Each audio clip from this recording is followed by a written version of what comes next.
world of increasing uncertainty, where we are constantly moving closer to disaster and apocalypse literally every day, I think any rational person would probably choose to live somewhere that they are guaranteed to have their material needs met and to be saved from the impending doom of climate change. That is the basic case coming out of opening government today, as well as a case on why you get increased happiness when you are born on this island. But first, I'd like to do some framing and some characterization. I think easily what this debate should be about is probably individual utility, right? Whatever we choose should be the thing that brings us the highest quality of life. I also think it's very important to point out that being able to access these benefits is exclusive to being born on this island. That is to say, because it is so fiercely isolationist and protective of its culture, it is unlikely that if you were born somewhere else, you can move to the island and access those benefits. Whereas if you were born on the island, it is relatively easier for you to leave. That makes a lot of the benefits we're going to bring to you exclusive, insofar as at the point at which you're not born there, you cannot access them later.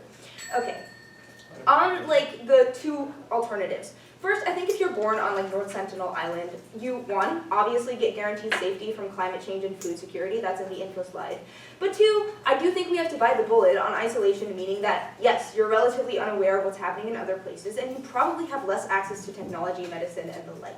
Why is this not that big of a deal? I think for one thing, medicine is less needed because most likely people are living a healthier lifestyle insofar as they're exposed to less junk food, less stress, etc. But secondly, when you look at the comparative, I think it becomes very clear. Because notice that the comparative says you're born somewhere randomly. That means you can't just assert that you're born somewhere in the Western world that's relatively rich and you have access to everything. We think you have three options. One is you're born into the best possible life. Two, you're born into the average life. Three, you're born into the worst life. I think 2 and 3 are much more likely insofar as wealth inequality is increasing every single day and the majority of the world's population lives in developing countries. Okay then. Considering that this is the case, I think it mitigates a lot of their impacts that they might run on technology and medicine, insofar as the average person probably is not able to access these to such a significant extent because they don't have access to that much wealth. But also, we think at the point at which, when it comes to technology at the very least, at the point at which you don't know what you're missing out on, it's very difficult to see what the actual harm towards utility is here. I think insofar as the wealth gap is increasing, climate change is getting worse, you should value those much more. Just weigh this on risk, right? If you choose to be born in this place, you have guaranteed to be have these needs met. Whereas if you take a gamble, there's a very real risk that you're going to end up with neither of those needs met. I think that is a significant harm. Closing, what's your extension? So, don't you think that there's far more uncertainty when you live on this island? Because when you live on this island, you have the fear of a mosquito biting you and that ending your life, a snake biting you, or you can still fear climate change, even if it doesn't affect you, you don't know that it doesn't affect you, so you can still feel the waves and the storms that occur on these islands. Okay, I think a few things here. I think on survival risks like snake bites, mosquito bites, whatever, yes, those are true. Those are things that can hurt people. However, I think at the point at which you see at the point at which climate change is likely to have such a big impact on quality of life, I think it's simply just a bigger harm. I also think people have historically found ways to survive in pre-industrial societies for a very long time leading up until now. So that's there as well. On to our first case about having your material needs met, which I think is also going to engage with a lot of this.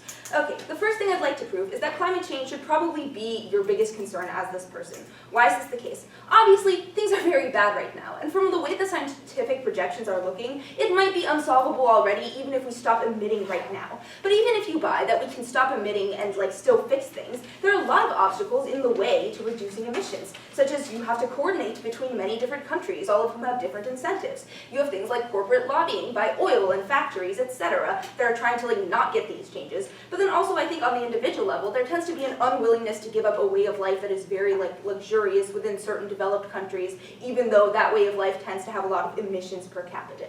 I think the second thing here is that green tech is unlikely to work. Things like carbon capture. Why is this the case? First, these things tend to be quite dirty in terms of the creation of them is very polluting because you have to mine certain minerals that are very emissions intensive and also the process of assembling these machines, but also just on the certainty of it working. It has yet to work. We don't know if we're going to get it to work.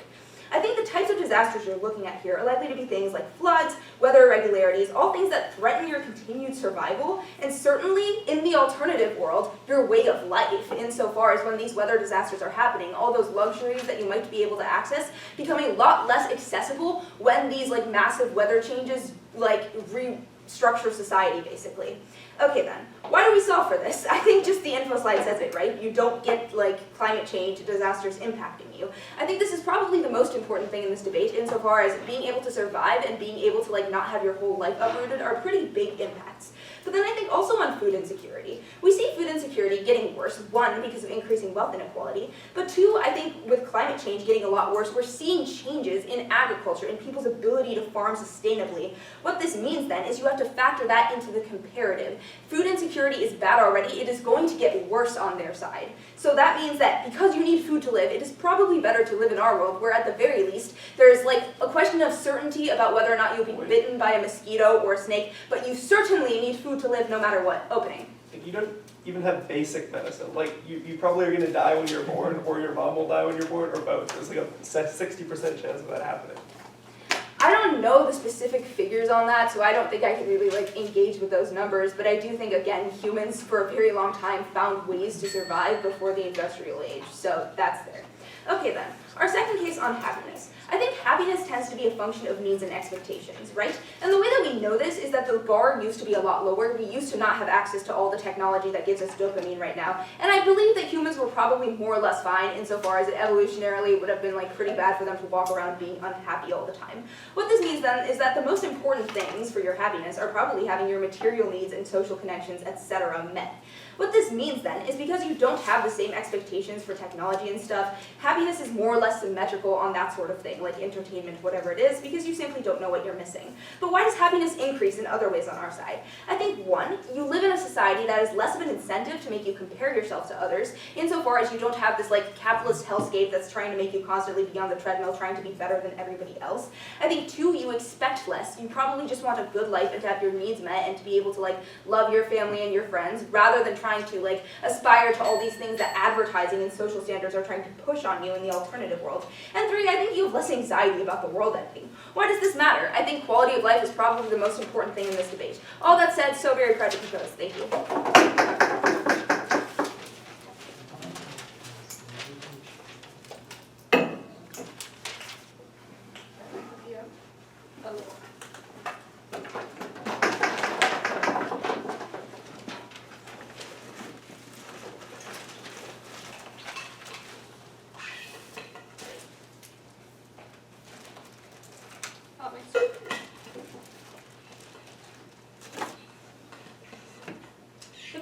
Their speech by saying anyone would choose to live in a place with guaranteed security on a remote island if it meant they didn't have to live in the current world. And this is really interesting, because if you think about it, all of us in this room currently have the ability to live like vaguely in a way that's similar to the North Sentinel Island, right? Like I could, if I wanted today, go and move to an island that is relatively isolated and like get food on this island and farm for 12 hours a day, and that would be a legitimate choice that I could make with my life. I think the reason why people don't do this, and why most of us are not compelled to do this even after 7 minutes of PM, is not just status quo bias. It is because modern life offers us things that are like relatively attractive and reasonable, that there is joy and meaning that we get from interacting with the world and seeing culture. There are material things that even the average person living in like India has, that a person in North Sentinel Island does not. And so what I want to do in this speech is just expose some of the basic intuitions that lead the vast majority of people in the world to choose the lifestyles they do, and after some quick responses to PM. What does PM say? Firstly, they say climate change is bad.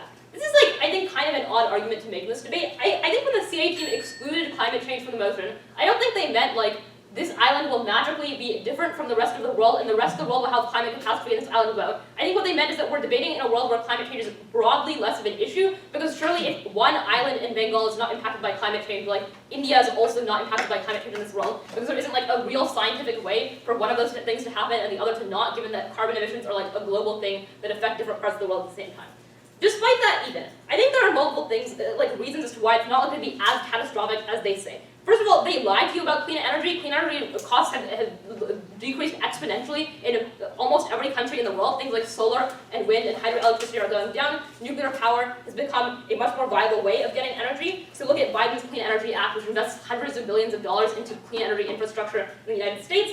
I think an additional reason as to why this is profitable for companies is because we're running out of oil in lots of parts of the world, and so it's estimated that lots of countries will only have a few decades of oil left, at which point they will need to transition and have some kind of long-termist incentive there. And lastly, there's an ability for adaptation. So the fact that people can migrate to areas that are less severely impacted by drought and are incentivized to do so. Meanwhile, like parts of the northern hemisphere are becoming more habitable as they get warmer. And so these are all reasons as to why you are extremely unlikely to just kind of like die from climate change or be severely impacted by it. Secondly, they say social norms in the world might be bad, and there's advertising. Sure. Yeah, so like all this is great. You could move to a different place, you could get green tech on your side, but the info side is pretty clear. If you are born on this island, none of this really matters because you're already not going to be hurt by these climate changes. Yeah, but it's a debate about margins, right? Because we're going to have constructive arguments too. So if your margin is like, there is a 1% chance that you are severely impacted by climate change, as opposed to a 0% chance, then you can't like win on that when we're going to have other things that we talk about here now. I don't think the social norms claim is actually made in a sufficient level of detail that it's worth responding to. Max will deal with it in a second. On material, I want to make two arguments then. The first is to why the average person in the world is materially better off than the North Sentinel is. The second is on why you get things that are socially meaningful from modern life.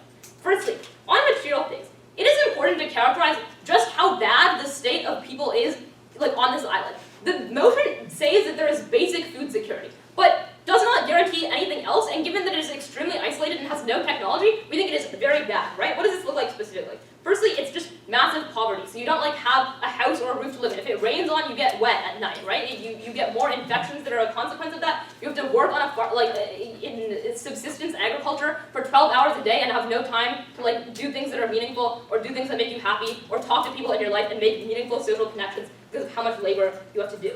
Second of all, disease is a massive thing here. And PM says, the response that they have is really flippant, right? They say, well, people for lots of human history like managed to survive. No, people for lots of human history died. They died at rates of like 30%. They died in infancy. They died at the age of 30, right? Because they didn't have access. Like if you get a cold and you get the flu, like you're dead, you're gone, right? So like that is actually what happens to people on this island. And importantly, there is a significant risk as well with some specific groups of people. So if you're born with a disability on this island, for instance, and the people have no ability to care for you or provide for you in any way, and there are rigid social norms which say we don't value you, maybe they just kill you and they starve you to death because you are now an economic burden on this society, something that would not happen in the vast majority of other parts of the world, even to the extent that they're like a little socially conservative. I think like the average Chinese city that's like medium sized does not just like murder disabled people.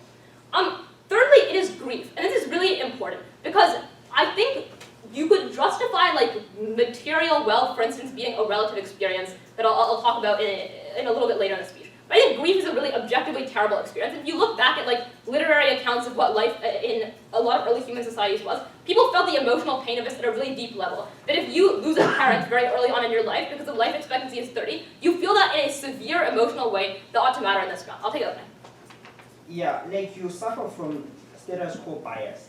Presumably these individuals haven't lived the good life that you have, so they do not know like of the pain of like grief that you're talking about, of this massive poverty. We have to mechanize that for us. Yeah, but I think just because you don't know that a better thing doesn't exist, that doesn't mean that the thing isn't better, right? And this is where, okay, I think people say this type of thing a lot about like Bhutan. They'll be like, the people of Bhutan say they're really happy, which is just like a guy at the Atlantic having a midlife crisis because he tried to do meditation or something. I think this doesn't make sense, right? Because just the people in Bhutan might, on a 5-point scale, rate themselves as more happy than a person in Sweden. But that doesn't mean that they're actually more happy, right? Because they haven't experienced both kinds of life. If you, as a person on this island, are working for 12 hours a day and you lose a family member every 3 years to disease, you are objectively less happy. There's less dopamine and oxytocin that goes through your brain than a person who lives in any like medium income country in the world. So just because you like don't have the ability to make that comparison, that doesn't mean that there isn't a difference in utility. By contrast, we think life in the average country in the developing world is in fact better. The one thing to know is that the world is getting better materially over time at a really rapid rate. You are born right now, which means even if your material circumstances aren't perfect, they are likely to be much better in 20 to 30 years. Second of all, I think the world is probably better than we think it is. So I think that there is probably a somewhat biased way in which we look at lots of developing parts of the world. The average person who lives in a medium-income Indian city does have access to a basic standard of healthcare that the North Sentinel Island does not. They have the ability to do things like internally migrate to a different city in the country if they don't like the social circumstances that they're in. They don't work for like 13 hours a day in subsistence agriculture. These are really big material differences that ought to matter in this graph.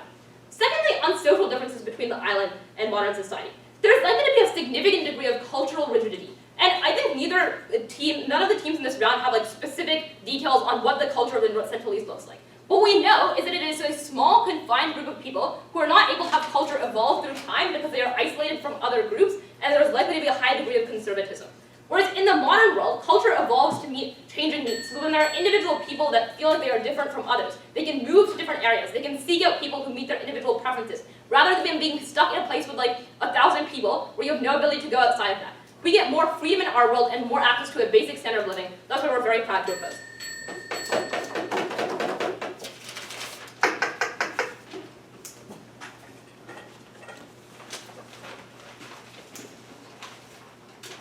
Thank you. DP.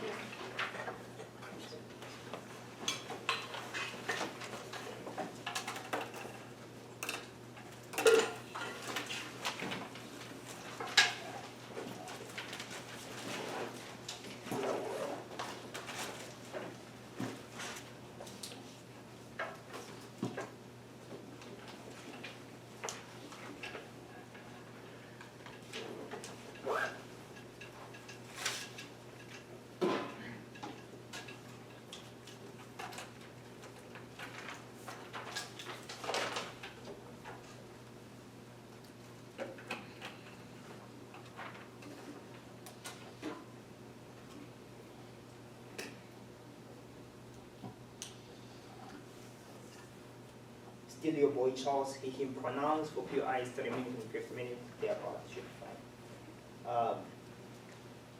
I'll be starting my speech in 3, 2, 1. My problem with OO is that they lack imagination. And this is in 2 ways. Firstly, vast of their case is based off if we're an individual that lives in a developing world where clean technology is accessible, where all these access to like medicine is accessible and so forth. What they then lack, which is what the DLO needs to do, is to provide you like analysis as to likelihood. Why is an average individual that then gets placed in this society more likely to land in these sort of like good circumstances? Couple of things there. Firstly, they tell you that clean energy costs have gone down and so forth. The reason why what they quote here is that Biden. I think this is false for a couple of reasons. One, I think there's already like oil lobbying and so forth. That means that you are pushing away from clean energy and all these other green technologies. But then secondly, I think Biden is just like one example out of like many presidential examples that haven't conformed to this. But even in the best case where Biden has done this thing, there is no guarantee that Trump, if he were to get elected, cannot reverse this policy and so forth. We have seen this happen and so forth. So even in a world where they can show you like why they get better technology in terms of the environment, they have to show like why the technology is one, sustainable, two, universalizable to all like a majority of the instances of the world where you are likely to land as an individual. But then also, they tell you that the average person in the world is better off. That is to say, they tell you about how on our side of the house we have massive poverty and so forth.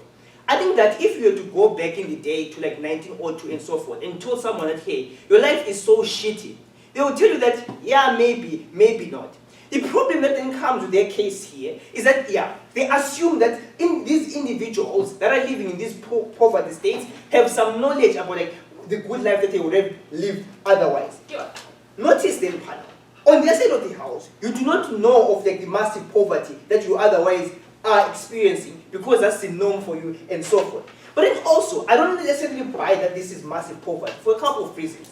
One, we are already told that like your material needs in terms of food security are met, which then means that the massive poverty that you're experiencing, maybe you do not have like the fashionable clothes or like, I don't know, like whatever else you need. I think this is something that is largely unproven.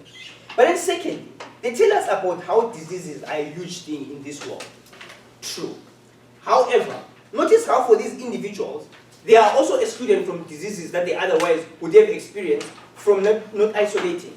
Case in point, COVID-19. Case in point, other like transferable diseases that you are only exposed to in a world whereby you are mixed in with the rest of the population. But then also, I think that like in this sort of like society, even if like disease is a bad thing that could harm you, I think this is symmetric. Because they have to show you like why you wouldn't like otherwise end up randomly in Somaliland where there is conflict, where you are suffering from this massive poverty and so forth. But then thirdly, they tell you about grief. I think the idea about grief is status quo bias. That is to say, right now you're looking back and saying, these individuals were losing all of their relatives at a young age and hence they were constantly being worried about grief. I don't think that's the case. And these individuals, one, are more likely to adapt to like losing all of these relatives, which simply then means that like the amount of pain that they then feel at the point in which they lose that relative isn't that great of a deal. That is to say, right now, right, when people look back like after 100 years, they're gonna say, Chelsea's society was fucked. Guess what? They didn't have all these massive technologies, and many people were dying from pandemics. In our world, we have solved that. I don't think that proves as to why we are more grieving now than we are in the future. But I think we can flip this, right?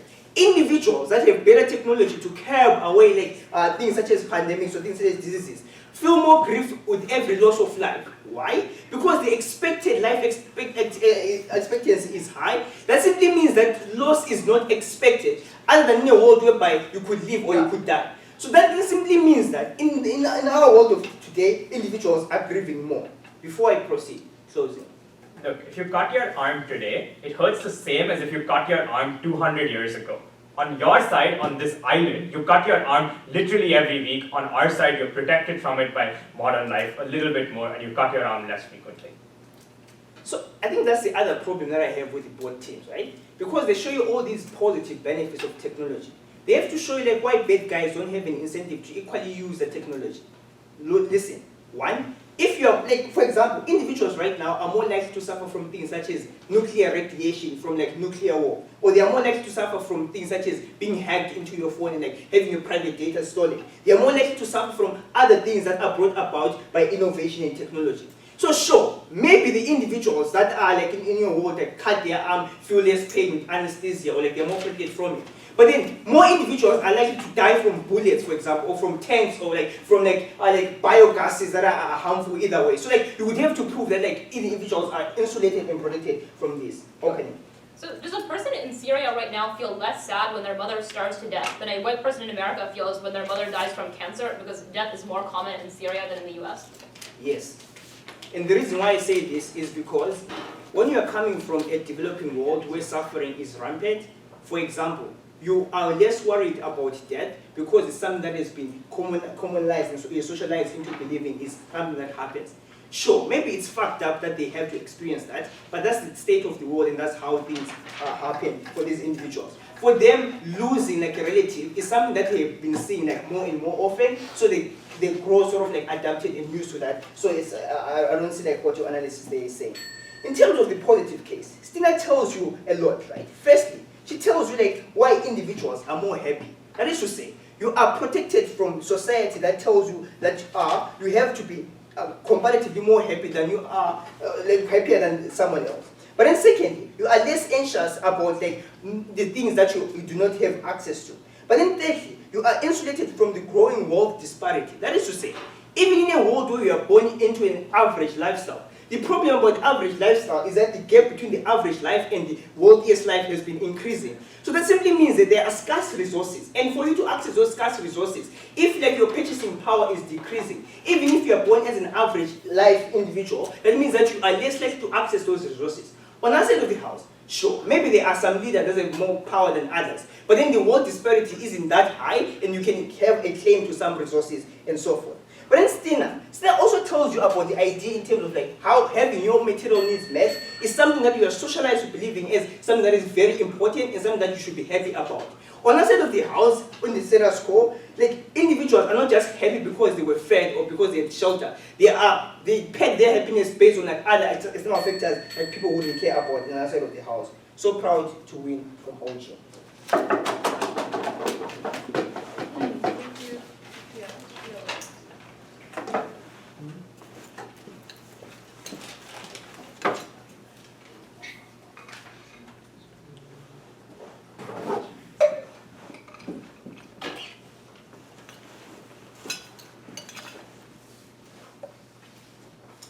Okay.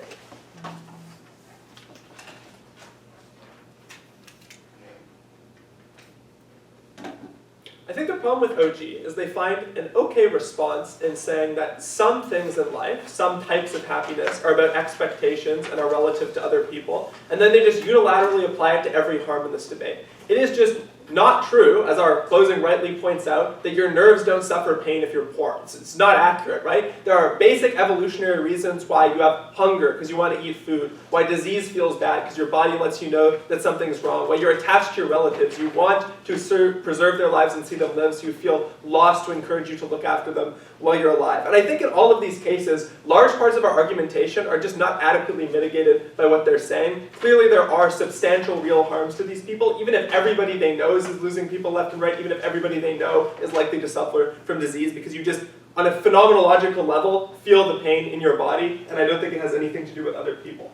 The second problem with this response is they just commit the noble savage fallacy, which they say, well, oh, the North Sentinel Island are like this perfect communist utopia where everybody has exactly the same amount of wealth and social privilege, and you don't feel bad because everybody is living an equally miserable life. But it's like deeply unclear why this is true. Like, one, on an empirical level, this is a hereditary monarchy, so obviously people have different levels of access to food and resources. But secondly, there are intense cultural divides, as Anushka tells you, right? Obviously, women in this society have far fewer rights than almost anybody anywhere in the developed world, just owing to their less than physical strength and assigned social role. And we think that this probably also means that a lot of the stuff they try to mitigate in terms of jealousy, in terms of feeling bad about your place in society, cross-apply to the North Sentinelese. The third and final thing that I want to say is that their argument is about expectations and relativity, which is to say that sure, it is maybe in the best case true that some of the impacts on their side even out over time at the point in which their society doesn't change much. But what they had to show on our side was that the directionality of most change was negative, which was a preposterous claim.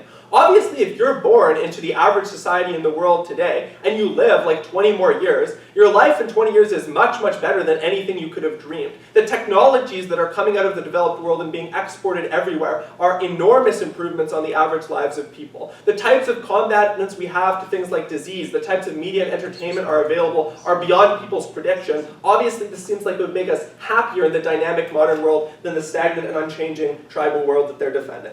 The second argument I want to respond to is their climate change argument. I have a lot of responses to this. Firstly, I think it's still uncertain from what they're saying how bad things will really get. They just give you like aimless incentives about why things won't get bad, like the oil lobby. So let me like lob some more reasons. People like don't want to be flooded out of their homes and they'll vote for politicians who will prevent that from happening. Presto, I've created a deadlock, right? We're going to have carbon taxes and solve the problem. Secondly, even if we don't solve the problem wholeheartedly, right, there's going to be degrees of mitigation that you can only get in the modern world, right? Only modern countries have the resources to erect enormous seawalls, to move huge populations around, to do geoengineering, to mitigate the effects of climate change. Obviously, they can say no disasters will happen on their side. That doesn't mean they say things like soil erosion, different patterns of growing, and different fruits that these people rely on don't change at all. And I think they are exposed to those harms with no mitigation on their side. Thirdly, even in their most charitable case where the motion is literally designed to make this island some like God's Eden against climate change, I think if people noticed that your island was the one place on Earth that never got hit by a climate change caused tsunami, they would probably just conquer it. It's unclear why these people could defend themselves from a real modern military like the Indian government. They don't really explain why that's not likely. The fifth and final thing is they never compare the prevalence of climate change caused disasters to the normal amount of disasters that occurs in the South Indian Ocean. So like obviously there are lots of earthquakes, floods, storms in this area already. So why is it not the case that you are already suffering these exact same effects that are just not caused by climate change? I don't think this was a very persuasive argument. What was the positive case from our side? It was pretty simple. Firstly, your material quality of life is really bad. It's materially really bad in the sense that you're super poor, which means that in some absolute terms, you suffer a lot more. Maybe you have food, right, but you have nothing to mitigate your pain if you're in a disease, nothing to keep you alive during childbirth. These are problems. Secondly, the conditions on the island are just likely to be bad. You're living with the same group of like 300 people for thousands of years. You're all super inbred. You're super prone to genetic disease. This is something you can't really get away from and probably makes the quality of your life much, much worse. 3, you are in constant poverty, which means you have food security, but that food security has to be earned each and every day by hunting animals, by gathering fruit, by farming, whatever it is you do. That means you have no day-to-day security. That means that at any time if something happens, if like an animal scratches you and it gets infected, if you break your leg running away from a predator, you're just dead. Like that, there's literally nothing that can be done for you, or at the very least, you're inhibited and suffering for a long period of time. We think obviously all these things are bad, and in any other round they would be considered round winning, so you should consider them round winning here too. But secondly, on just the structure of society, like you're trapped on a tiny island that you're going to explore before you're 10 years old and you have absolutely no way to leave. You're trapped in a social system that makes no accommodations for the individual particularities you might have in yourself. If you are gay, there's not going to be accommodations for that. If you're disabled, you're probably just dead instantly. These are more likely tail risks than their possibility that you're born in literally the worst country on earth instead of anywhere likely more reasonable. Let's characterize the comparative a little bit and why it's not going to be so bad. Before that opening. So if you are born gay in this world, at the very least, you don't have to compare yourself to the life you could have lived in a liberal democracy where you could have come out as being gay. When I say of the house, you are socialized. Okay, but like we've been here, like you want to have sex with people who are the same sex as you if you're gay and you can't do that. That's not something relative. It's not a relative expectation. Moving on, where are you likely to be born? I think they immediately lose the debate in like the 20% of cases you're born in a developed country. They immediately lose the debate in the 10% of cases where you're born upper class in a developing country. What about the rest of the world? Please do not forget that 30%, it's kind of significant. Developing countries are getting a lot better. Why? Firstly, because of global capitalism. Businesses make a lot of money. They want to put some of that money aside to make more money in the future. They do that by investing in technologies that make people more productive, e.g. they produce more stuff. When people are more productive, you can compete for their labor more by offering them better wages, and the range of things they can buy goes up even as their income goes up. That's a trend that's just observable across human history. People are getting a lot richer in the world. Secondly, a basic frame on birth rates, because I know closing is going to say, well, poor people have more kids. That's true, but the people that have the most kids are people who are both poor in the sense that they're religious and believe in having kids, but have the resources to maintain large families, and those people are largely found in developing countries that are growing quickly. Look at Nigeria, look at Indonesia, which means that even if you're technically born in a developing country, it probably won't be so bad by the time you're of an age to really appreciate things. But thirdly, just migration, right? There's lots of migration opportunities to move to the developed world. We think capitalism is a big reason the world is good. In the worst cases, we think you have humanitarianism, right? People have basic empathetic incentives to contribute large amounts of money to charity. These technologies that we have are so cheap that when you export things like, HIV vaccines to Africa, basic food aid, like these things have fixed a lot of the problems that exist for the North Sentinel Islands, even in the worst countries in the world. So we don't think there's even tail risk on our side, but if there is, it's substantially less likely than all of the problems we lay out for them for those reasons.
I think both opening opposition through their speeches and closing opposition through their POI are quite disingenuous to the reality that the average person in the world faces at the moment.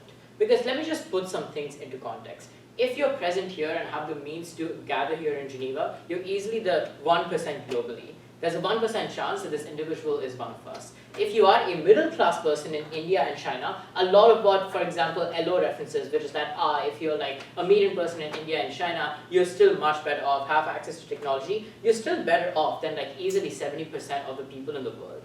This is really, really important because InfoState states that you are just randomly being born, so we can only focus on what the median is. And given the fact that right now there are just significantly much more people in the global south, especially these are countries that in the future will also just have more population rates rising, etc. You are likely to be born in one of these countries, but aren't, for example, even likely to belong to the middle class in one of the richer developing countries to begin with. What does this mean in context? And why is this something that opening government just completely misses? Because they just assert, climate change is getting bad, there's more wealth inequality, etc. And therefore, you are going to live a shit life. But I think this context really matters. Because if you're not even a low middle class person in a developing country that's kind of doing reasonably well, then you are exposed to the same thing that opposition says you are exposed to on our side of the house. The fact that you live in poverty and there's incredibly little scope for any kind of upward mobility. The fact that you don't really have access to the kind of healthcare that does prevent the diseases that you want them to, or you don't have the basic education that other people in the world might have. And I think this is really, really important context because it, one, I think mitigates a lot of what opening opposition is saying. Because the access to technology that they talk about, the trickling down of resources that they talk about are never going to happen. And I'll build that more when I talk about why the individual is better and why their needs and happiness is met. But I think this is really, really important context to start off with. Given this, I want to talk about the individual and their needs and happiness. If I have time, I'll weigh in on the climate change debate because I think OG does some work but doesn't prove why it's an existential threat. We'll prove if I have time why it's an existential threat, but I think we'll reasonably win this just on the individual alone. Before that though, the first thing I want to do then, to start off this claim, is talk about survival, because I think this is something that opening opposition and closing opposition talk about a lot, which is, like you don't have any access to modern Western medicine and technology, if like you're much more likely to be exposed to lots of diseases, etc. The first top level frame that I want to introduce as rebuttal is like, this community has been existing for a very long time. It's existed for centuries, and you've got to 2024, so obviously you're doing things right, or you'll just fucking perish, right? Like for example, if it's just as weak, and if the immunity is just as weak as O and C or like them to claim, then this community would not exist. So it's obviously not like in this tribe, 50% of the population is dying every year. I think honestly, it's kind of very Western and elitist for them to claim that they're, given the fact that this particular tribe has evolved into a certain way of living, that they also haven't evolved ways to survive. For example, to take care of each other, to develop medicine that actually works. And I think this is really, really important, especially because they are cut off from modern capitalism, from modern industrialization. They're less exposed to other people who are exposed to different environments. So everyone who's born there is born healthy just because of the fact, of course, if we enter that place, then we're fucked from day two, right? But that is not the case for the people who are born there, who live there continuously. And this is again really, really important framing that independently also raises about OG, because they never really characterize what life in this place is likely to look like. So why is the individual better, and what are their needs and happiness, why are they better met? The first thing I want to do is talk about the mindset. I think the first thing I want to do is tackle kind of the framing that comes out of Anushka's speech, is that, but the individual born in Bhutan might believe that they're happy, but they're not actually happy. Like again, I don't think that's the thing that matters, because all that matters is where you think you are. Because I think O kind of buys into the hedonistic treadmill that capitalism forces us to buy into. The fact that whatever we achieve is never going to be enough to begin with. Because for example, I might win this debate, then I would want to win the next debate, and then even though I'm like doing fucking terribly in this tournament, I would then want to win the tournament. So it never stops you, you never really gain any kind of satisfaction. I think the mindset is significantly different, because we are happy to bite the bullet, and this takes OG at the absolute best case, that you're kind of told what you need to do. Yes, you might be doing things like farming, you might be just taking care of their children. That's absolutely fine, because when you have a pre-designed role, you say, this is what I'm meant to do, and it's fine if I don't achieve anything else, because you never really believe yourself to achieve anything else. This is really important and gives you intrinsic happiness that I don't think you are ever likely to get on their side because of the hedonistic treadmill. The second thing I want to do is talk about community, and this is really, really important, because capitalism, I think, enforces individualism on you quite massively. The fact that you only need to focus on things like your self-interest, the fact that the American dream is that if you work hard, you will make it to the top, is all focused on individualism and self-interest. I think that's terrible. First, I think this responds to a lot of what opening opposition is saying, and is also again weighing over OG because they never bring this frame, which is that when it's all just focused on self-interest and individualism, that's when resources don't trickle down on their side of the house. But much more importantly, I think on the comparative, you're likely to do two things. One, you have access to more personal care. Before that, yes.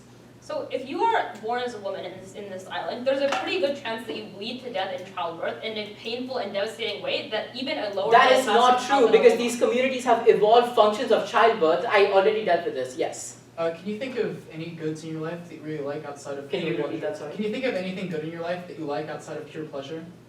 Like just name some. highlight a lot of that's the thing, which is we can't visualize that, and the reason is we're not born in this place. We are now told that this is what matters. We are exposed to the ideology of capitalism, and this POI again buys into exactly what our extension is, which is that all of it depends on your mindset. So why do you have access to better community on the comparative? The first is that you have access to more personal care. Given the fact that this tribe is relatively closed off, I just think, for example, there's increased dependency, which is good. For example, given the fact this is a short community, you're likely to know everyone. You probably have more friends. You do things like cook together. You have a set of people to rely on, and this is really, really important. The vast majority of people, even the most privileged, don't have access to this, and this is where true happiness comes from, when you're able to talk, form meaningful relationships, and this is something that's likely to happen on our side. But the second thing is the pooling of resources. Given the fact that there's no outside influences and not people coming in, the only way this tribe can survive is through the pooling of resources. Again and again, OG kind of misses this because they never tell you how the survival happens in this community. It happens through the pooling of resources. This is really, really again important because this just means that, for example, if there's good, you all share it. For example, so this just reduces things like inequality within the community, which I think is really important. Finally, I would like to talk about cultural identity. Because of globalization, you fucking don't know what your identity is. On our side of the house, you have a very strong sense of community and cultural identity that comes from being part of that tribe. I think that uniquely gives you a sense of personhood. I'm very proud to propose. Sorry, can I feel like 20 minutes to charge my laptop? It's never been through 4 rounds, so it's sad.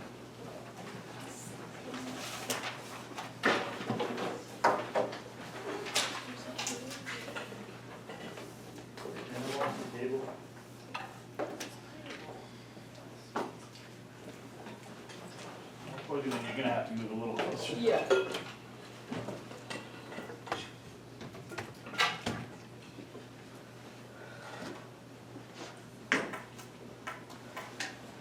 Yeah, you can just switch to this one if you want.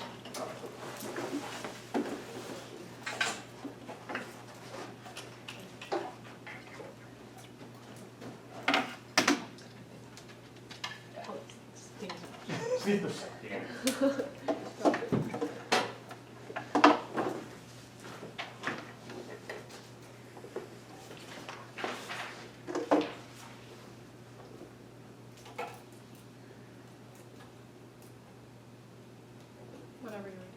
Alright.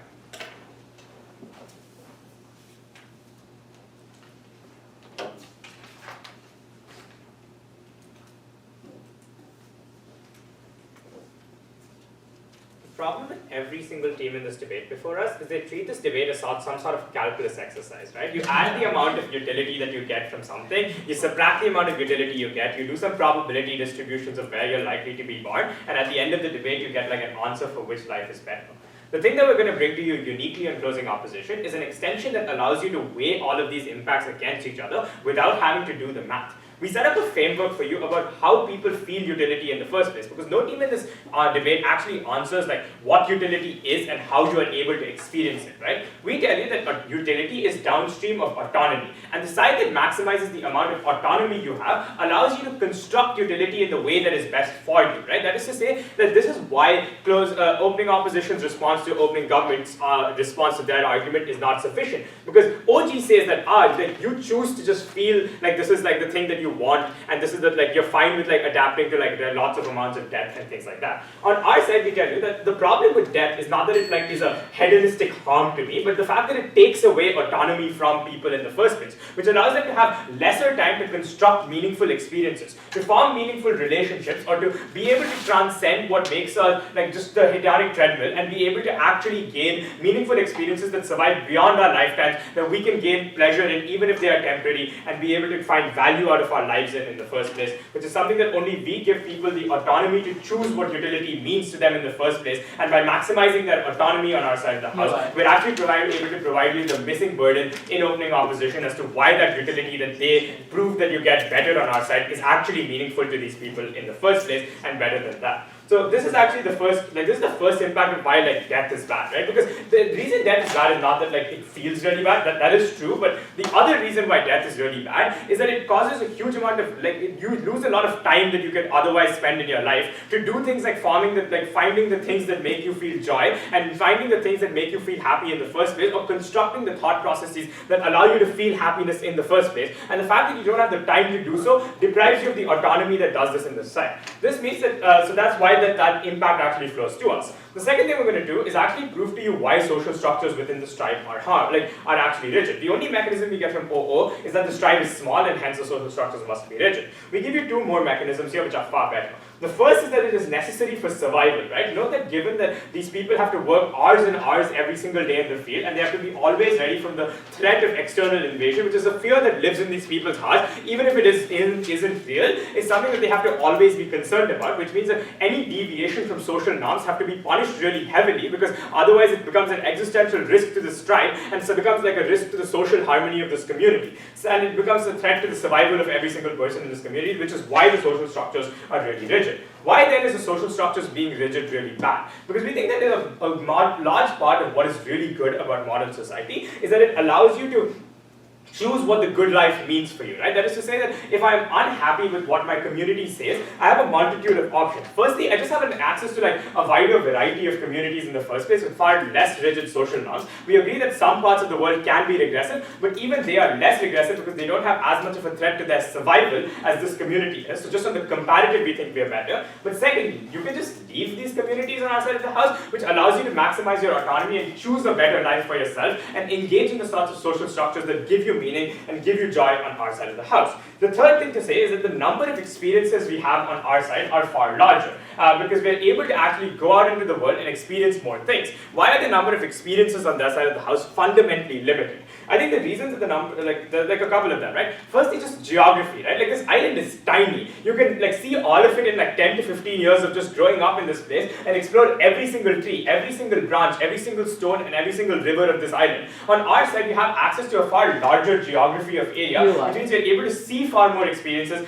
Given that, sure, you may get bored of any single experience because of the hedonic treadmill, the fact that you can get a lot of experiences on our side of the house, and each new experience has something interesting about it, means that you're far less likely to face this existential boredom on their side of the house, and we are able to actually deal with those things by having new ideas on our side of the house. Go. Your purpose is probably significantly strong, and as a result, you just feel more stable in life because of the fact that your purpose is to protect this tribe and to make sure there are no outsiders in this community. The point of having a purpose in life is not that it is given to you as a God-given purpose to your life. The point of having a purpose in your life is that you can choose the purpose in your life on our side of the house, and that is what is valuable on our side of the house. The ability to choose the purpose of life, even if that answer is worse and you don't actually fulfill that purpose, is still better because you chose what the good life means for you, and that allows you to construct the kind of utility that you want to have on our side of the house. The third, last final thing is relationships, right? Firstly, we think that there's far fewer options for relationships on our side of the house. We think it's pretty hard to form meaningful friendships, and we think that given that humans are fundamentally social creatures that define themselves based on the friendships that you have and based on relations with other human beings, we think that you're far less likely to have the choice over your friends because there's only a certain number of kids that you grow up with, which means that you are unable to form meaningful connections on a deep level with these people in the first place because you just can't choose the people you like. But secondly, you are also less likely to have choice over who you choose to spend your life with, which means you're unable to do these things. Go. Do you really think the average third world factory worker living on subsistence wages and working long hours just to survive has the time or resources to just choose a different life for themselves? Yes, much more so comparatively, right? Which is to say that obviously it's not perfect for these people. I think it's quite bad for these people, but they're able to move around a lot more, meet a lot more people in their lifetime. If you only meet 1,000 versus 10,000 people in your lifetime, that's 9,000 additional people that you could form meaningful connections with and be the last person who matters to you in your life. The last thing I'm going to say is I'm going to give you 3 reasons as to why people's lives in the third world, in the developing world, in the worst case, are actually really good. The first is religion. We think on our side, people have access to large-scale institutional religion and organized religion, which allows you to feel in community with a number of people that you cannot even comprehend. 1 billion, 2 billion people who believe the same things as you do, pray to the same God as you do, which means you feel this insane sense of community that you can never access on their side of the house. Insofar as man is a social animal, only on our side are we able to answer the existential dread because we have large amounts of literature and philosophy to talk about these things and and give you meaning to your life through religion, but also a huge sense of community that they don't get on their side of the house. And the second thing we're going to tell you is that the vast majority of people in the world have access to the internet. Just open Netflix and see the amount of options you have. This amount of entertainment would break a North Sentinelese person's mind just on the amount you have access to. Even people in sub-Saharan Africa have access to cell phones which have mobile data because it's really cheap to provide this thing to everyone in the vast world in the first place, which means that the internet and the large amounts of entertainment options and the ability to stay in touch with loved ones or form connections with people far away from you geographically is something that only we are able to access, and every single person in the real world is able to access. Proud to oppose.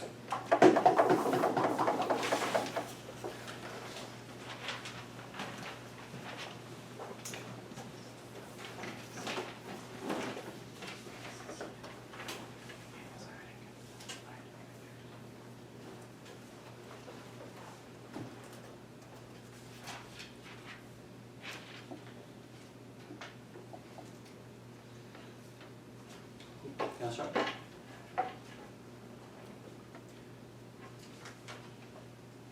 The first thing I want to do in this speech is I want to take CEO out of this debate. Their claim is as follows. Having autonomy is important and necessary to determine what you deem as utility positive and utility negative. If they are the side that is able to maximize autonomy for people, then by default they are ahead of everybody else because they're increasing happiness for the individual because the individual is able to construct what they think makes them happy. I have a couple of responses. First of all, Rohan in a part of his speech said, and I quote, that purpose in life is not God-given. In the last 1 minute of their speech, they tell you how religion is a great thing, and if you're part of greater society, you can actually access large-scale institutions. I don't know, but most religious people I know tend to have their purpose, which is God-given by them. And if that is a good benefit that you want to run, you've already contradicted your argument. Benny needs to deal with that. The second response I have to this is bullshit, right? Like, this is not true. To have a purpose in life, you don't need to have autonomy to begin with. What you first need is you need basic needs because basic necessities like food and having shelter is a prerequisite to even access any autonomy. Notice, this is not a game of calculus, this is a game of chance, right? That is, you could be born on this island where you know for a fact that you will have food till you die, whenever you die. 2, that you will never ever be killed through like some climate disaster. Or you could be born anywhere else in the world. You could be born in the top 1% in the United States and you could party on Lake Como every year, or you could be born incredibly poor in some sort of South Asian country for that matter. The point essentially is this. You could choose to be born in any society, but what we guarantee to you is the ability to access all basic needs, which means that if their claim is that autonomy is a prerequisite to determine what you determine as util positive and util negative, the prerequisite to even having some claim to autonomy is having your basic needs met. They can give you as much reasoning as possible on government bench that food security is getting better and better, that there's a convergence to help people, there's empathy, but the problem still remains. Might still not get it if you are born in any other society other than this island. We are guaranteeing that to you. So if the overriding claim is autonomy, we give the prerequisite to autonomy, and that is something they need to deal with. But thirdly, and this is something that all of government bench says, but I really want to pause it. This is a really nice debate line argument. That is, they claim that, people can leave. If social structures are bad, people can leave.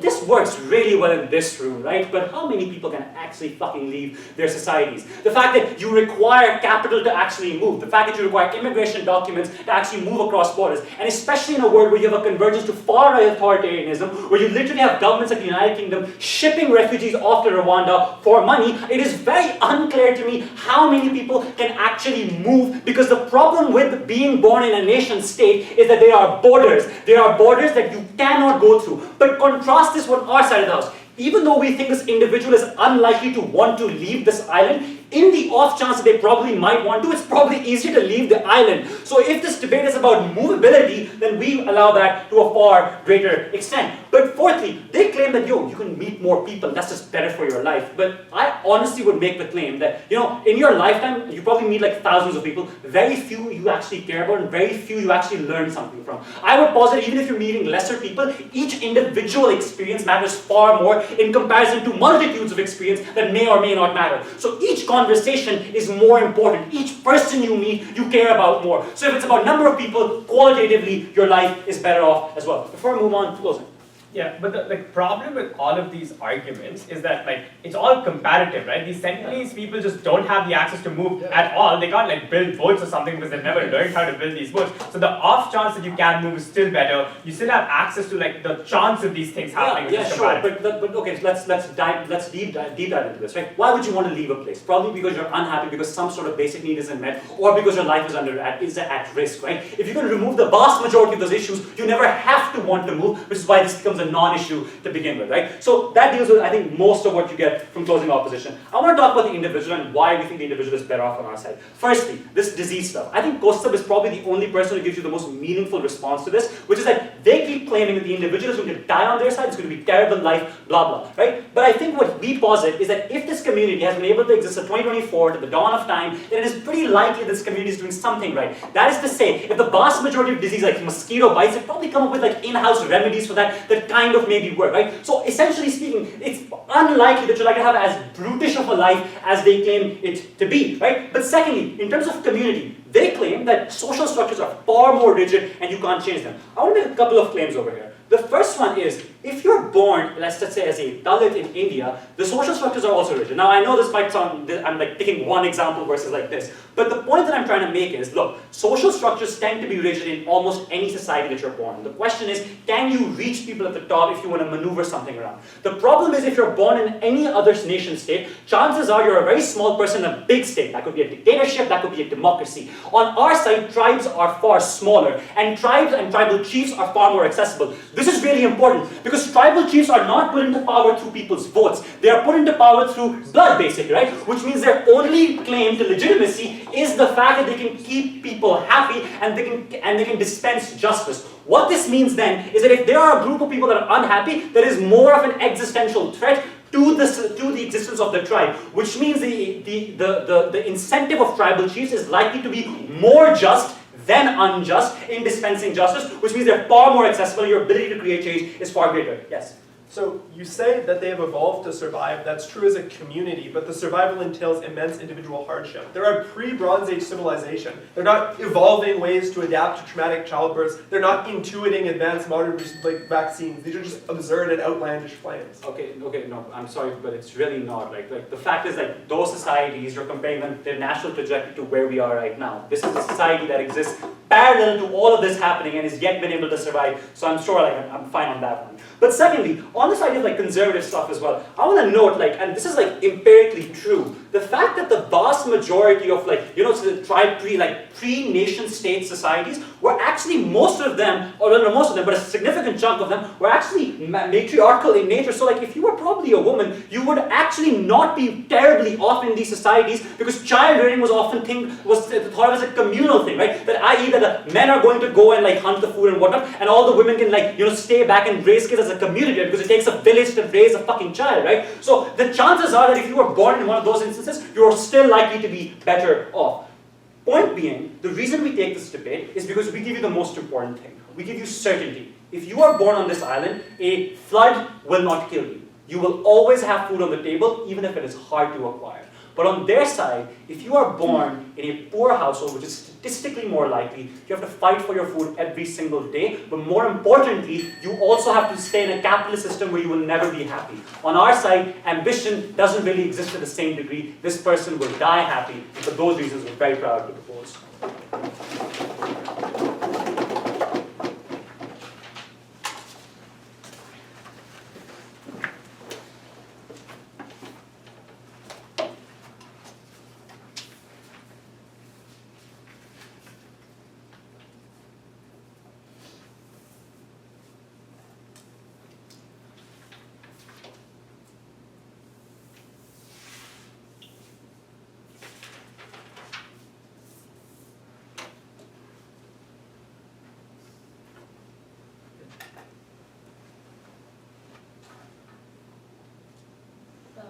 Phil. Oh, yeah, sorry, Yeah, I'm yeah. good, I'm good. Cool. You might not know this about me, but I was a bastard kid. I was probably one of the worst kids that you can think of. Where every 2 months, so I'd find these videos on YouTube with really high-pitched people screaming. I think it was hilarious. I put it on. It would go on for hours, and I would try to eat everything in the house. My parents would have to do everything to stop me from killing myself. There's a lot of suffering that was created. the point is that my parents did choose to have me anyway, which I think is a really weird decision if you think this entire round is just about utility, if it's just about doing things that are pleasurable for you. But the thing is that we are surrounded by unfreedoms our whole lives, right? But the things that matter are the unfreedoms that we get to choose. The people that we get to bind ourselves to and say that this is deep and meaningful to me. That I got to explore my connections. I got to find what I thought was really important in my life. And I got to build love with this person in a way that felt authentic. Where both of us had a meaningful relationship, where we weren't just together because we pooled resources and we need to survive, or we need to protect ourselves from outside threats. And I had one particular role in this community in order to make sure that all of us were brought together. And this was the extension that Rohan brought to you, that this is what purpose looks like.